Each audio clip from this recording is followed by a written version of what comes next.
Grace Kelly's wedding dress, designed by Helen Rose for her marriage to Prince Rainier III, is one of the most iconic and frequently referenced wedding dresses in history.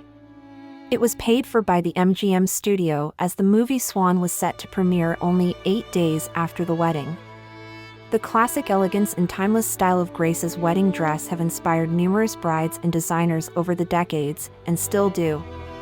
It was made of 30 yards of tulle and 290 yards Valenciennes lace. The dress was covered in pearls, had a stand-up collar, long sleeves, and a 3-yard train. In addition to the Lily of the Valley bridal bouquet, Grace carried a little Bible that was covered in the same fabric as her gown. While it's challenging to quantify whether it is the most copied wedding dress, it certainly ranks among the most influential. But what was it like for Grace to be publicly marrying the prince? The wedding was an intensely public and highly scrutinized event, leading to some personal and emotional challenges for Grace.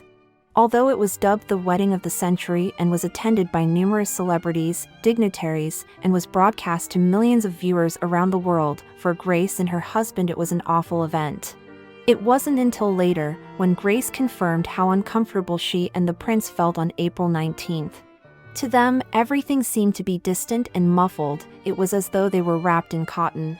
Later in 1985, Grace's daughter Caroline reaffirmed that statement on the Today Show. Grace is said to have felt some sadness about leaving her career and her country behind.